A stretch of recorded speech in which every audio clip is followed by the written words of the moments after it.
Hi, everyone. Sorry. All right. Welcome to my live this Friday evening. Um,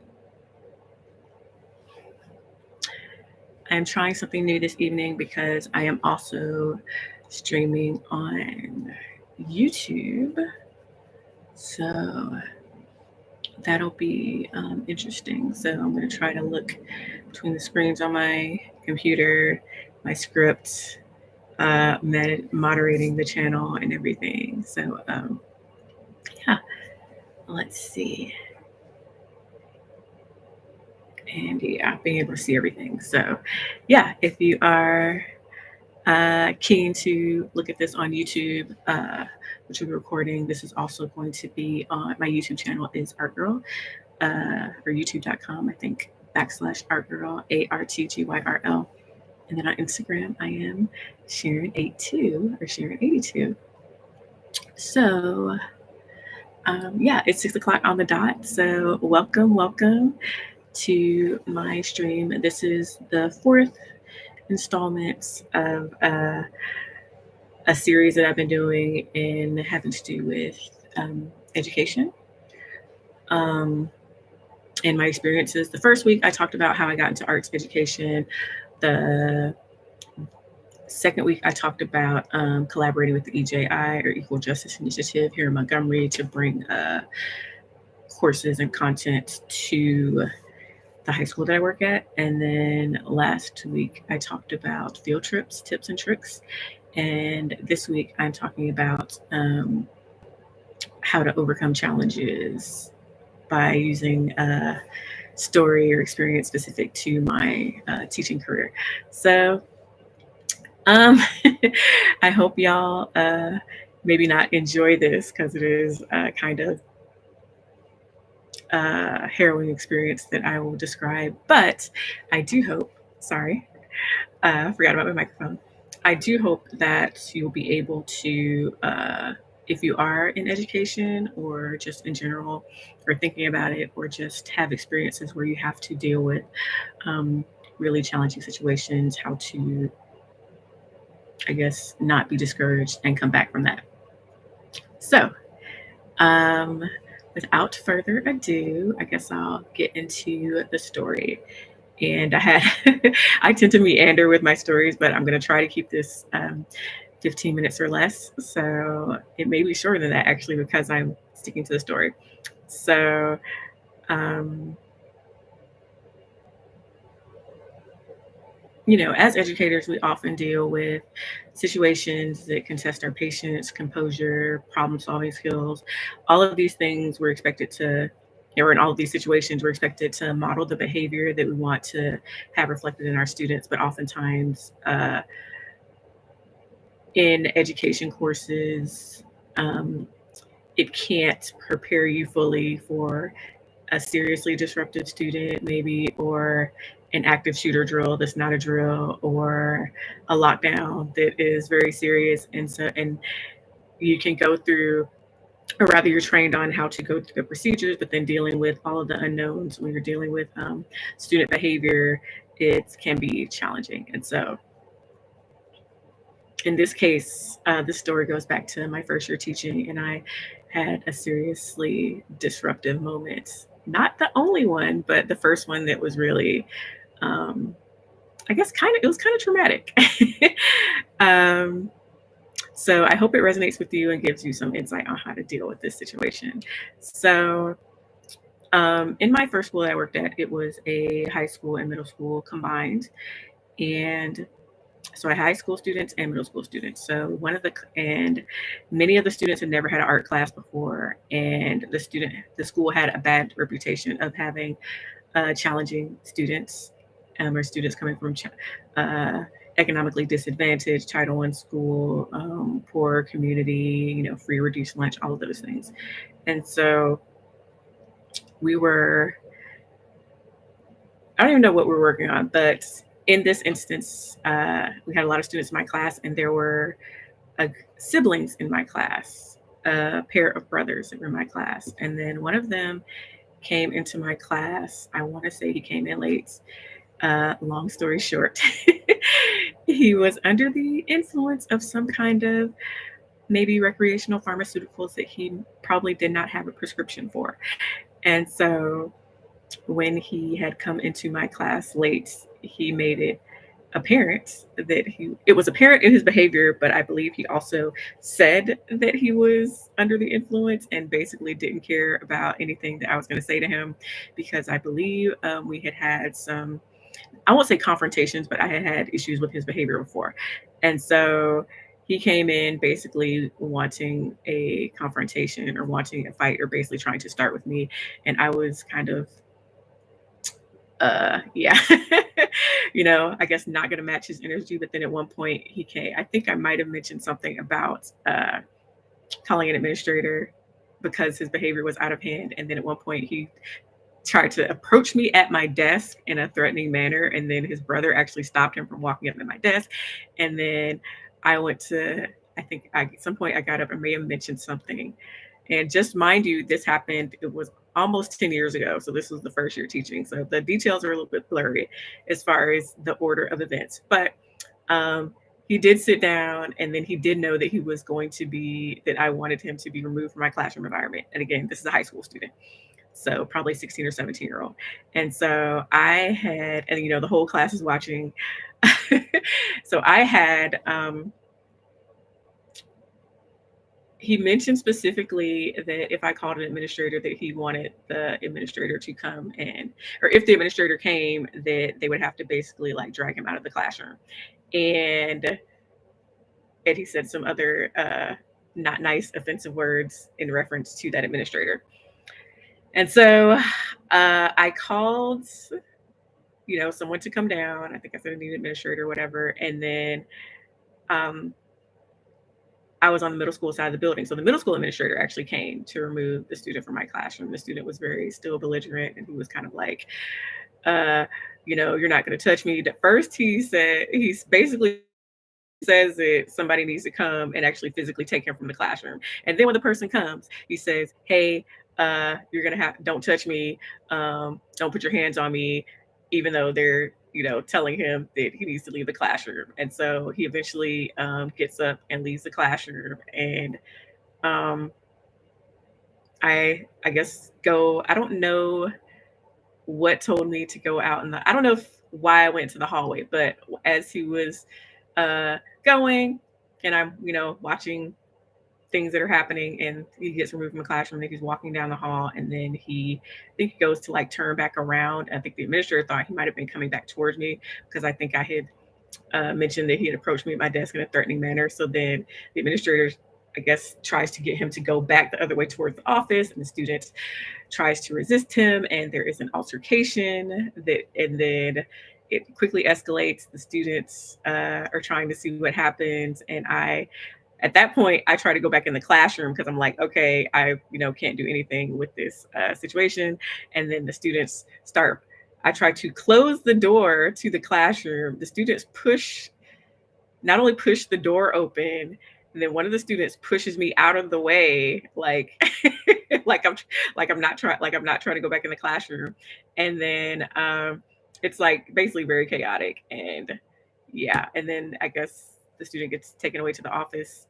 The students go back in the classroom, and then it's just a very tense situation with I guess witnessing that level of uncertainty, and then that level of violence as well in the student's behavior and his response to authority, and then lack of discipline was just like, it was a lot that happened all at once. And so I go back in the classroom, and then the students are like basically kind of blaming me for the incident, like why, like I had anything to do with the student with the student acting like that, which was crazy to me, but it was just a lot. So then like everybody disappeared. Like all the administrators, nobody came to check on me after the incident. It's kind of like, okay, we'll just go back to the class. And then it was so tense. And I was kind of like, there were no other classrooms around where the classroom I was, because it was kind of in this little hallway corner place. And so I'm like getting overwhelmed. And then I go out into the hallway, and I'm like looking for anyone to come basically just watch my class so I can have a breather. And then I happen to see another administrator just coming down the hall. And then I walk to him, and he has no idea what has happened. I have no idea. I don't know. And like when I start telling him basically like I needed a moment, I started bawling, crying. Like I couldn't even talk. Like I was fine up until I had to say what happened. And so I was down the hall though, and then I was like, and I hate crying in front of people, but I was like so upset. And I've never cried like that before as an adult ever. And so yeah, it was very, very I want to say surreal because every time I think about how much I was crying in that incident, and for him to see me just generally be a happy-go-lucky person like I am now, and just like start crying. So he went basically, it was amazing. He went and just like watched my class and like gave me time to like collect myself. And then, so that's the instance. But what I want to say is that as other teachers kind of then, or, people in the office saw that I was upset, and then they were trying to comfort me. But the way that they were trying to comfort me was basically like, uh, don't let the students get to you, which was, and, you can't let them see you cry or whatever. But I think that's problematic because I will say not let them see you cry, not let them see everything gets to you. But that situation was a very extraordinary situation. And so I would say, like, if it happened again, I wouldn't be like, okay, I'm not going to cry in this situation because I only broke down after everything was over. And so I have found that in general, I'm actually very calm in very extreme situations, which I may talk about later as things that I've experienced. But with that being said, fortunately, so I got my composure, and then I don't know, the next class period, I was just like, okay, I just have to get through the rest of this day. Like after I composed myself, I was like, okay, I'm good. I can get through the rest of this day. Also, it's Friday, thank God. So I won't have to I wouldn't have to like come the next day, and I could just take the weekend. So, and immediately after the situation happened, my immediate thought was like, okay, what can I do in my class to improve? I wouldn't even say it's like a classroom management issue because that's extreme with students coming to your class high, but make it so that I can deal with these situations better and probably prevent it before it escalates. And that's crazy to think even in that situation because it was an extreme situation. But I was just kind of like, okay, what can I do to continue to get through the rest of the school year and not have this happen? And so the point of all that is when challenges happen, or one of the things that I discovered about myself was I was never had the thought that, oh, I can't do this, I can't teach, I need to quit, I can't come back here. My thought was, okay, how can I regroup? Take some time for myself and figure out how I can better handle this situation in the future. And I was still new to teaching, so everything wasn't perfect. But after that, I would say that was the most extreme thing that happened. And the student eventually was removed from my classroom, and he got sent to alternative school because of the altercation with the administrator and just being like way outside of the norm. So, but then his brother remained in my class, so that was kind of awkward. But anyway, and then I also removed because there was way too many students in the class in the first place. It was, I want to say, over 30. So they did remove several. They, meaning the administration, did remove several students from my class so that the class size was smaller, and so that did help a lot. And so even though I'll say I did appreciate that when they realized that the circumstances in my class for a new teacher, like all of those things, having an overcrowded class, being away from the main people, having somebody mentioned, having siblings in the class with that dynamic, and just students who didn't even know how an art class was supposed to go. And so basically doing what they could on that end after the fact to kind of relieve my burden was appreciated. However, I guess now, or rather back then, I didn't know how to advocate for myself. So now I would say that it's better to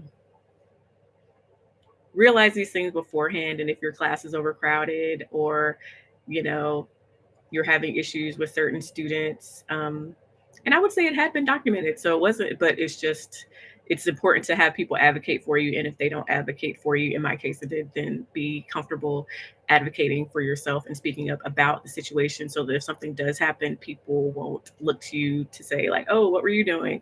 Or I hate when people mention, oh, you just need better classroom management. No one ever said that to me, thankfully, but because they knew, hi, Kenyatta, the situation that I was in and the fact that I was there and I was willing to teach these kids in these difficult circumstances, build an art program from scratch because there was nothing there the previous 6 years. And so, um, yeah, I got through it. I regrouped. I took time for myself, and that's where self care is so important in taking care of your mental health. Because I also didn't have the vocabulary to think about. I guess that was around the time that people were being more focused on the terminology or the vocabulary of self care and mindfulness and um, just being aware of that teachers actually are dealing with circumstances that are not normal and are extraordinary oftentimes in certain environments. And so we really need resources and supports, not just, the old school way, like, oh, well, don't smile till May or whatever, or don't smile till December and just make, be mean to the students because not mean, but just it's for me, that's not natural to me. Um, it's kind of an old school way, but with how students have so many they have to deal with so many environments where they're treated like adults and they're children. They need people to care about them. They need to know that their behavior has an effect on people. They need to, so for example, to see their teacher upset or to see their teacher cry may not necessarily be a bad thing, because I will say that did have an effect on certain students where their behavior did change, because it shows it's like, okay, if this person is doing everything they can to help you and you're just totally disrespecting them. And so if they quit, I'm not going to have a teacher. And then you'll be back to square one. And so you have to model the behavior of, okay, this is how you deal with challenging circumstances. This is how you come back from it. This is how you pivot. And your behavior is not okay and there are consequences for it, but I'm not going to give up on you if um, just because there's this challenge. And for some people, I mean, I'm not going to say there's not a point where you should just endure abuse from students, teachers, administrators, whoever, but you have to have a balance. And so for me, I really was passionate about teaching and I had just started and I hadn't just been through every single thing. And so I couldn't say, okay, I can't do this, it can't work, because you never know until you get through the other side if what you can and can't do. So that is my story, the short version. Um, Other things, again, it was almost 10 years ago, and even trying to prepare for this live and recap the story, it brought up a lot of, I guess, sensitive emotions. So I guess it's amazing that I can even get through telling the story without getting emotional. So I am very thankful that I'm able to share this with you at this point. And so I wanted to say that was the most, there's probably one other time where I was emotional, but it was different circumstances. And so in general, I don't know, I've learned from this experience. And then every time I think about this experience or I go through a challenge, I sometimes will think to that experience and what happened. And I don't think it as oh, wow, that was the time I almost quit. And when I have the title on Instagram, it says, a challenge that could have ended my teaching career. And that if I had, um, let that student's behavior define what I thought about education and teaching and handling this challenging situation, then I wouldn't still be teaching now. But I am in my 9th year of teaching in public school at a school that has the same demographic, a different school, but it has the same demographic as my first year teaching.